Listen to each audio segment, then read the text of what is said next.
Thank you, Dan. Glad to be back with you. I'm going to talk today about the earthquake risk in California. Of course, if you live here, you know that we have faults. I won't spend too much time on that aspect of it, but rather look at about knowing what earthquakes can do to us. How should we best be able to live with them?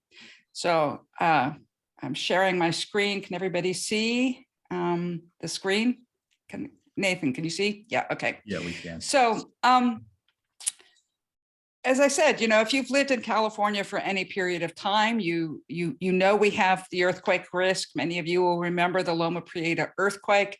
Think about the damage to those buildings, especially the soft first story. And of course, unfortunately, 63 people died during the earthquake. But 12,000 people lost their homes. And while most of us are afraid of dying in earthquakes, we should be much more afraid of being bankrupted by an earthquake.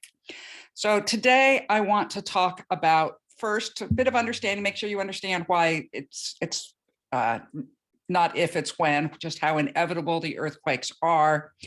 But knowing that they're there, I think it's equally important to understand how they do damage, because although the earthquake is inevitable, the disaster is not. We know which types of buildings have the most problems and share that with you. And then, put this information together for how you can help your community become better prepared for the absolutely inevitable earthquakes.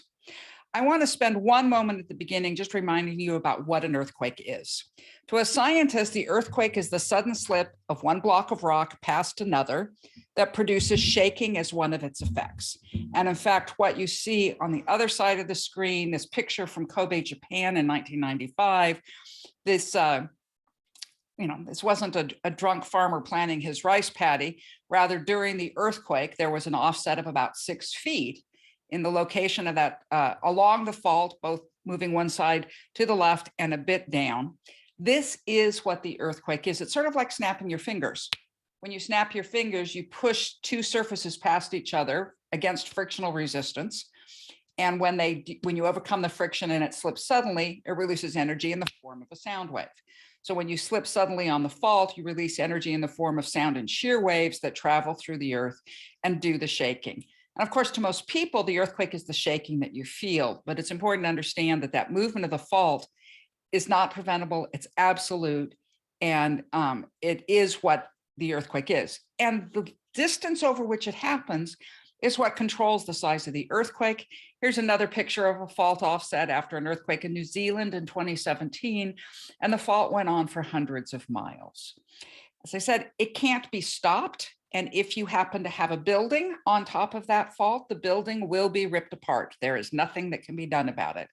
And because of that, the state of California enacted a law back in 1978. It's called the Aquas Priolo Act. And it mandates that the California Geological Survey map the active faults, define a zone of about 50 feet around them. And if you have a building, if you want to build within that zone, what's called a special study zone, you have to go in and find where the fault is and make sure you're not building across it so that this can't happen. But it doesn't, you can be grandfathered in. It doesn't remove buildings that are already there. Those will come up in escrow. If you buy a house that's in an Aquas Priolo zone, you will be notified during escrow that that's the situation. Because of this law, in general, we are not dealing with fault offsets for most California buildings. What we are dealing with is shaking and our ability to withstand that. So we describe the total energy released by magnitude. We describe the shaking that you receive as intensity. And I have found the best way to try and share this, I put it together with a movie where we can actually see video from different earthquakes.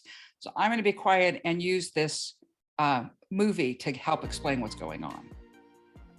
Magnitude is one number representing the total energy released in the earthquake. It was developed here at Caltech by Bino Gutenberg and Charles Richter, and they were trying to express the idea that there is an innate size to the earthquake that is not what you feel.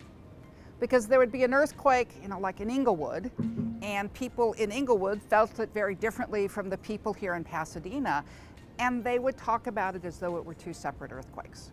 So they were trying to get through that idea that there's an innate size that is not what you feel. We have been talking about magnitude for so long, there's a lot of people who think magnitude's what you feel, right? And actually that is expressed with something called intensity. So we use the modified Mercalli intensity scale here in the United States. It was the original Mercalli scale. It was developed in the 19th century. It preceded the idea of magnitude. And it is a subjective description, originally, describing the impact and what you feel. Intensity 1 means nobody felt it. Intensity 3 is the type of thing that if you're sitting still, you really notice it, but maybe if you're walking around, you miss it, the fact that it's happening. By the time you get up to intensity 5, that's a level at which you'll see, everybody notices it. You start having people being frightened and really wondering what's going to be happening. Lots of noise as things get shaken around, but unlikely that anything's actually thrown off of a shelf. That's intensity 6 is sort of the definition of that level at which you're starting to really see things thrown off of shelves. A California building is probably fine at that level. An old masonry building without any retrofitting or any reinforcement, those start coming down at intensity 6. By intensity 7, you're seeing older buildings faring poorly. Even like the wood frame stucco construction, if they weren't bolted to their foundation, they can be shifted off at that level, or the cripple wall around the crawl space can be broken down. By the time you get to intensity 9, that's where we're seeing big buildings coming down, and you see the collapse of concrete structures. We've seen collapse of freeway bridges at that level. Intensity 10 is actually the largest one we use now and might be involved with derailing trains and things being thrown into the air, accelerations literally exceeding the force of gravity. We've seen earthquakes where after the event, we have upside down grand pianos or upside down VW buses. So things do get literally thrown in the air. We can have accelerations exceeding the force of gravity when we get to our biggest ones. But that's only for our biggest earthquakes and when you are very nearby. So this modified Mercalli intensity scale is really what tells you what happens to you. For those of you who remember the 1989 Loma Prieta earthquake, here's what it looked like. Notice that it really was only up in the Santa Cruz Mountains where there was very strong shaking. That and a couple of small pockets in the Bay Area where very loose soils led to extra problems. But also, a bigger earthquake. So the biggest earthquakes don't cause so much more shaking at any one site, rather they affect a much larger site because it's the length of the fault that determines the magnitude of the earthquake. Here's data from various California earthquakes. And on the left, you can see that a magnitude 5.5 is only a few kilometers across, whereas the Loma Prieta earthquake was a distance of about 50 kilometers. And 1906 was 440 kilometers. So the bigger the earthquake, the larger the area that's affected. And then the other thing that's happened is the longer it lasts, because earthquakes begin at epicenters, but they happen over that whole fault surface. It's sort of like ripping a piece of paper. You can't rip it all at once. You rather start at one end and rip across. And that's the lowest energy way of doing it. That's what happens in an earthquake. So for instance, Loma Prieta, the earthquake began near the mountain Loma Prieta up in the Santa Cruz Mountains, but it ruptured both to the north and the south along a strand of the San Andreas Fault. And that means that because that rupture process is limited to 2 kilometers or 2 miles a second, you have a bigger earthquake lasts for a longer time. We're pretty sure that the 1906 earthquake went on for over 100 seconds. And the biggest earthquake we know of, the Great Chilean earthquake of 1960, happened on a fault that was longer than the state of California, and it lasted for 11 minutes. So if you think you've been through something bad, just be glad that we can't have that type of earthquake here. Right. What we can have is earthquakes on the San Andreas Fault. And of course you did in 1906.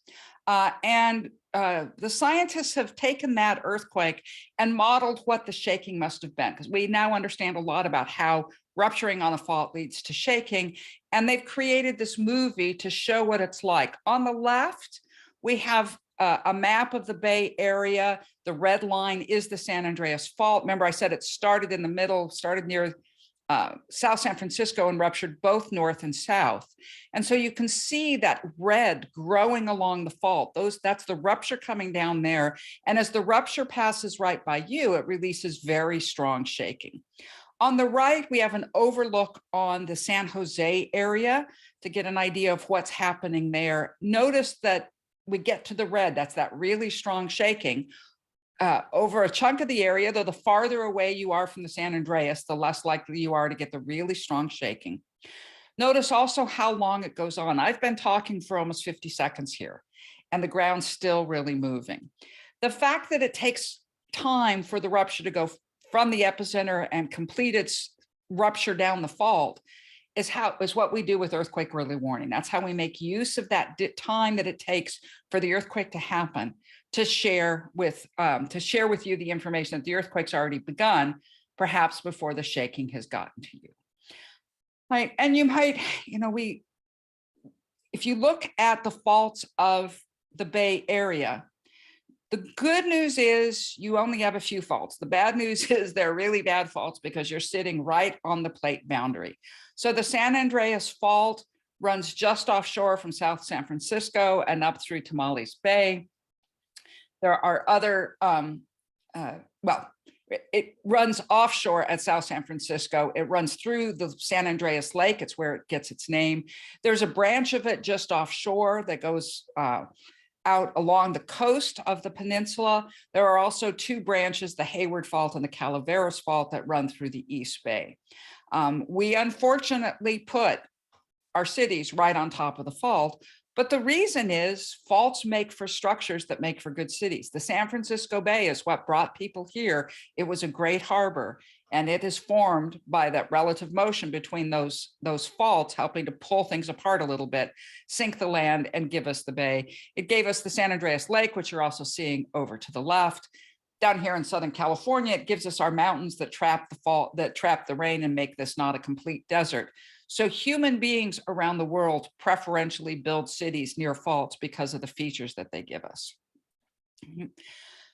Remember what I was just saying, that most of the damage happens at intensity 9 or 10.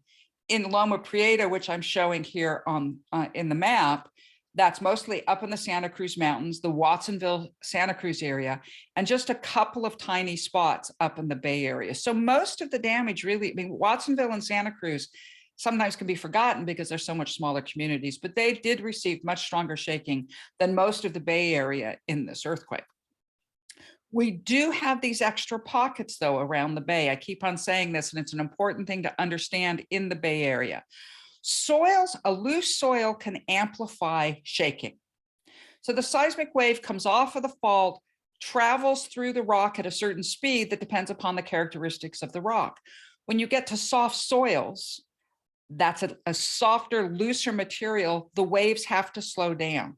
They slow down, they travel at a lower speed when they're in the soft material, but they still have to carry all the energy that they were carrying. So the wave has to get bigger to carry the same amount of energy in the same unit of time. Okay? So wherever you have mud or fill, those are our slowest, least consolidated materials. Those will have amplification of the shaking. The Marina District in the very northern tip of the San Francisco Peninsula, it's hard to see on the map. There is a little pocket of red there. You may know this, but it was built basically by scraping up the rubble from 1906 and dumping it in the bay and then going in and building on it. So it's the loosest material we have, 1906 rubble on top of bay sediments. Anywhere you have the loose materials, either fill is the worst, unconsolidated, just new soil is the next. Those are the red and yellow areas on this map. You are going to have amplification of the shaking. In addition, if there's a high water table, you can get liquefaction, which leads to even more damage. But it means you have two things to think about. Proximity to the faults, which most of you are pretty close just because that's the way the Bay Area is. But if you're in one of these red materials, and to a lesser degree, the yellow, you add to your problems. So until you're ready to walk away from San Francisco, you have to live with earthquakes. And how are you going to do that? And I like to talk about a resilience equation. We used to talk about a risk equation, but that's what goes bad. Resilience is what you do right. So let's look at what we can do right. We increase our risk. We make us less resilient when we have a hazard, when the earth gives, does something to us, the faulting or the volcanoes or whatever it is that the earth is doing. We start from that. And then we have an exposure to that. What buildings have we put on top of these faults? And then we have a fragility. How fragile are the buildings we put on top of these faults and within these cities? These are all the things that add up to make it worse. We can divide by another quantity. We can make it better by a really good response. If you stop the fires or respond very quickly, we can reduce some of the losses. But also when we want to look at losses and our long-term financial security, we need to also look at the will to recover. What do we do to bring it back and bring it back quickly so we don't continue to compound our losses as we struggle to recover? So if these are the factors that determine how resilient we are, let's look at what we can do about them. Hazard, what the earth does to us, we've already built, there's not much we can change about that. The earth is not going to stop moving because we don't like it, right? We do think that maybe we could predict it. If we could figure out in time, then we'd do a better job of managing that. I'm just going to take a moment to convince you that we can't do that. We want it. We human beings evolved to find patterns that make us safe. When we are, being able to look at that grass and recognize the swaying grass had hit a predator, if you could make that pattern out of the data, you were going to be more likely to live. So we are strongly evolved to face danger by mental computation, trying to find patterns.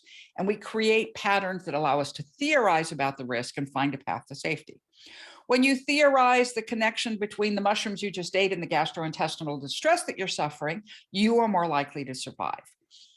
However, we don't inherently have an internal fact checker, and we find patterns even when they're not there. We make constellations and stars, and people make up a lot of patterns about earthquakes that they believe are true or they think are possibly true, and you need to use science to come in and test them to see whether or not it's actually there. This is to remind you just how deeply wired this in us this is. Think about the word disaster. It literally means ill-starred. It comes from our belief that our fate is written in the stars. When you see one community destroyed by an earthquake, another one just fine, we turn it into fate. We often put it on God. He must have, been upset. People sinned.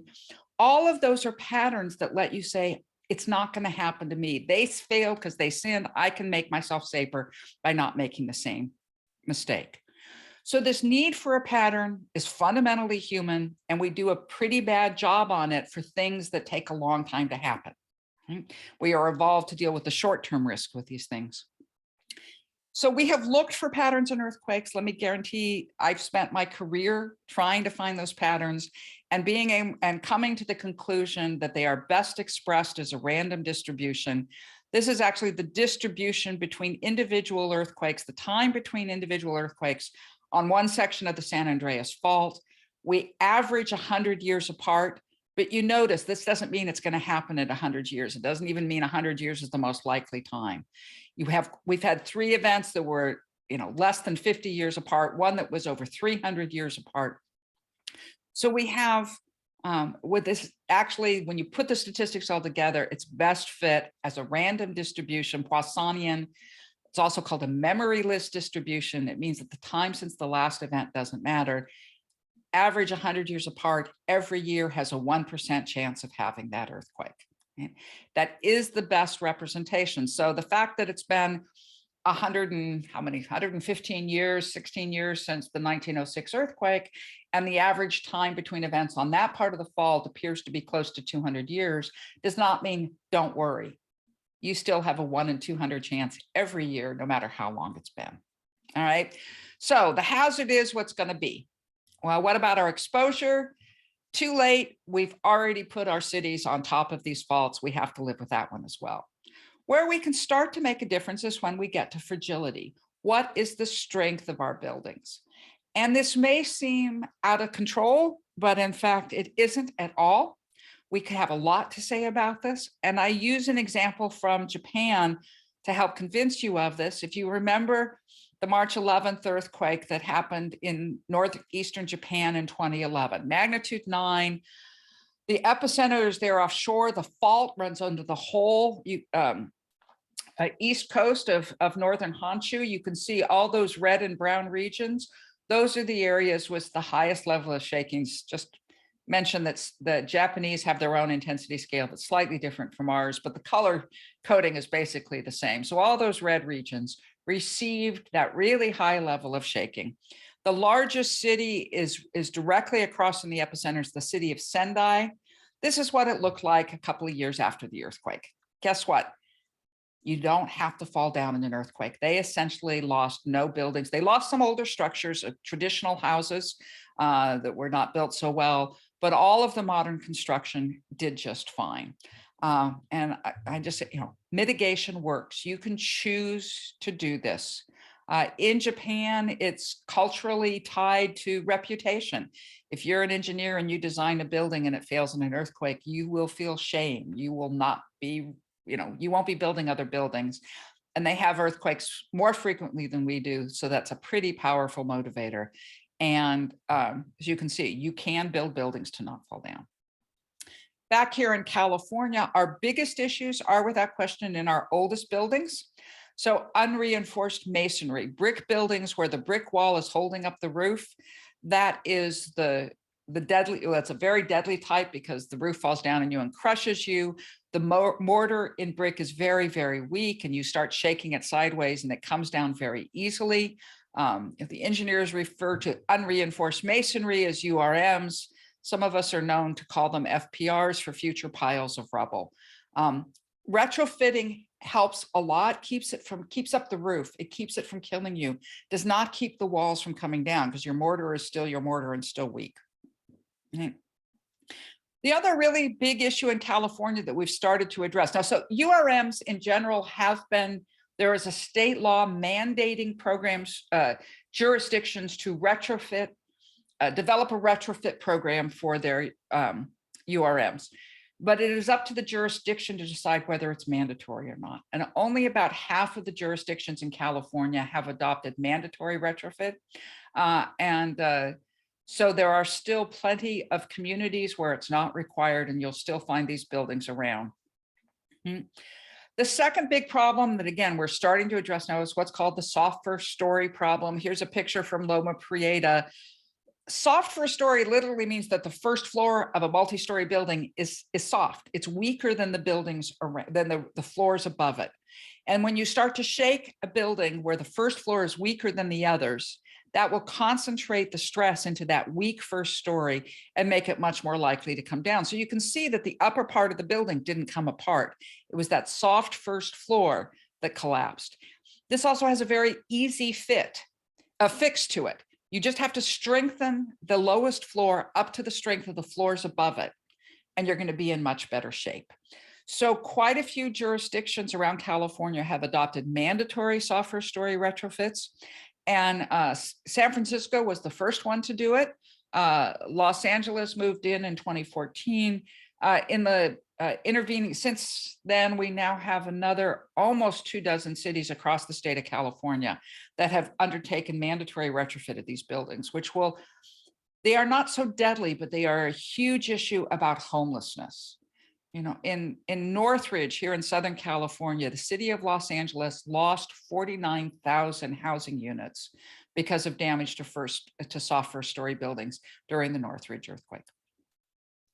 Probably our deadliest building is what's called non-ductile concrete. Think commercial construction from the 50s and 60s, some of it earlier than that.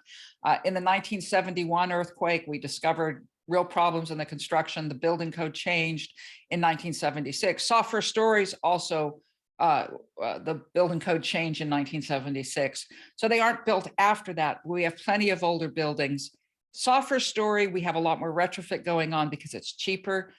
Fixing non-ductile concrete is a more expensive process, and a limited number of cities have tried to tackle that issue. Probably one of our most concerning ones is what happens in steel frame buildings. So this is a picture from 1995 in the Kobe earthquake in Japan. The 94 Northridge earthquake, we saw also damage to welds in the corners of these buildings. Northridge luckily didn't go on for long enough to really bring them down like the Kobe earthquake did. But pre-1994 steel moment frame buildings are likely to have this problem. I mean, we're talking high rises in San Francisco could potentially suffer in this way. This one, the retrofit is even more difficult to accomplish and has not yet been mandated in any communities because we're not quite sure what to do. Just a comment that the retrofit of soft first story buildings is an extremely cost-effective thing to do. It takes relatively little money to go in there and put some extra frames. Often it's this type of tuck under parking, or sometimes retail residences over retail, where you see this type of thing, and the big glass window in the retail place is also a zone of weakness. You put in a frame to help support it, bring it up to the strength of the other ones. It's cheap. Usually you aren't having to displace tenants to do it. And as I said, the cost benefit ratio is extremely high, even considering that we don't know when the next earthquake's going to be, that it's probably a long time away, and including the cost of money that you're retrofitting now for a payback later. We still get a 22-to-1 cost benefit ratio on this one. In general, our newest buildings do much better. We learned things out of the 71 earthquake and again in the 94 earthquake, and the building code's changed and it's much stronger now. However, the requirements of the building code are not, let's make sure our building doesn't fall down because I'd lose face, as in Japan. Rather, what we've said is, well, we can't afford to prevent everything. So let's ask that in the worst earthquake, we have a 90% chance of not collapsing. And the reality is it does better, usually require at least 90%, you're gonna do better than that. Okay? And that worst earthquake is defined about as what happens with a 2% chance in any 50 years. So that's, that's an earthquake that happens on average every couple of thousand years. I will say that Northridge falls in that category of about that sort of timing. But when we say 90% chance of not collapsing, that's great for an individual building. But for a community, it means that we have a 10% chance, 10% of our new buildings are likely to collapse. It's probably going to be somewhat less than that, but it's still accepting collapse of new buildings and severe damage to many more buildings than that, because collapse is just the worst thing. Collapse is what the building code is focused on. The building code says you can make the stupidest financial decisions you want, you just can't kill people in the process. So the only thing the building code is trying to do is prevent collapse that actually kills people and allowing you to suffer through whatever financial losses you have to take. And if you want to see how that works, let's go back to New Zealand. This is the city of Christchurch. In 2010, it was a city of about 450,000 people. You can see that the buildings are much like California buildings. They use the same building standards. They also use the same approach, which is have a design earthquake. For every location, you figure out what's the worst shaking that you're going to get, and then make sure that you're at this collapse standard, 90% chance of not collapsing for that earthquake, for the design earthquake. But Christchurch, New Zealand received its design earthquake. In 2011, an earthquake happened. It was only magnitude 6.3, so it didn't affect a really large area, but the fault literally ran through the city. You can see that bar of that line of smoke, that's the fault. And so we had all these buildings literally on top of the fault. And the building code did what it was supposed to. No new buildings collapsed. There were collapse of 2 structures that killed 180 people. Both of them were those non-ductile concrete buildings I said that we know, we haven't allowed to be built. They were built in the 60s in New Zealand. They did collapse. However, this is what Christchurch looked like a few years later. Buildings didn't collapse. No modern building collapsed, but 1,800 had to be torn down because they were so badly damaged they couldn't be fixed back up. Right? And so they didn't kill people with the collapse of earthquakes, but they had a financial crisis. They saw an increase in suicides, and many, many people lost their homes. This is actually the central business district, which was then shut down and couldn't function for the next 5 years. So fragility, we know how to do it. We could do a lot better socially than we've done. You need to now individually deal with the consequences of these social decisions that we've made. When you think about response, we do response extremely well. I'm, really not emotionally, it's actually an interesting study. Psychologically, we think of the event as that sudden moment, and we are really willing to respond. We are willing to spend overall 8 times as much money on response as we are on prevention, even though that, ounce of prevention gives you a pound of cure. We haven't been able to approach it that way emotionally. I want to move on to what I've called the will to recover. Okay, this is the looking at the longer term problems that we are sharing, because when the earthquake happens, there are a lot of social repercussions. Right? We are terrified by what goes on. There's PTSD. We lose. We are shocked. We are traumatized, but we also are losing a lot in our lives. Right? And because of that, what we see is a difficulty in getting communities to stay together after the event. We may be willing to spend money on our firemen, but are we really willing to stay around for the long term? One way to look at this is to look at the economics of it. I'm not trying to say that the only thing that matters is wealth and economic activity, which is what I'm graphing here. I'm rather saying wealth and economic activity is a way to quantify quality of life. What is it that we've got? How do we live? This is really a quantification of people's emotional response to the earthquakes. And when the event happens, we lose quite a bit. First, things are destroyed. We've lost our assets, our homes or whatever. But then businesses shut down, right? We've knocked out the electricity and the water and the transportation, businesses can't reopen. And what we are trying to do is to get the economic engine going again so people have a life. And we talk about this curve as sort of the disaster curve. You lose a lot, you jump back a lot quickly, you get those utilities reinforced. If people have insurance, they go and hire contractors to rebuild a house, and they're hiring subcontractors. And that's a really important piece of the economic engine going, right? We talk about one example of this would be the Northridge earthquake. 40% of the people who had damage to their houses had earthquake insurance at that time. And they went out and hired contractors, and they hired subcontractors, and our economic engine got going pretty quickly. And within 2 years, we had gotten back to where we were. And in fact, gotten a bit farther than that. And some of the economists talk about as having gotten us out of the recession that we were seeing at the time. It doesn't have to happen this way. We can have a curve like this, a catastrophic curve, where people, jump in and try to get things going, but maybe people aren't willing to return. We had Hurricane Katrina, people left and they just didn't come back. And if your nurses don't come back and your hospitals don't reopen, or your nursing home doesn't reopen, then the teacher doesn't have someone to take care of her invalid parent, and she's not coming back. And you start getting the cycle that the thing falls apart. This is really what happened with Hurricane Katrina, and the losses in the decade after Katrina dwarfed what was directly lost in the hurricane itself. And just look at the areas under the curve, and you can see this. If we can't get back, we're going to lose a lot more. So how do we make sure we don't end up on the catastrophic curve? How do we move ourselves up to the disaster curve?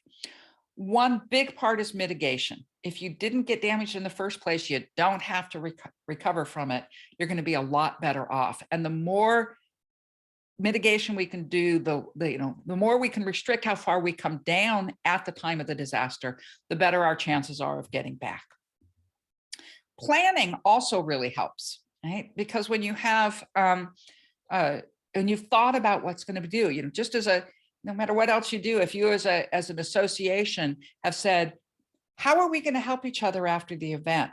Who has what resources? Where are the doctors who are living within our community, et cetera? That level of planning means that you won't be as traumatized, less likely for people to leave, and of course, quicker to be able to get back and get the economy going again. And then the last one is really the quick influx of money. And we need that quick influx of money to be able to keep us from giving up and walking away. Because in the end, what we are trying for with resilience is a society that functions after the disaster, not just is still alive. So thank you.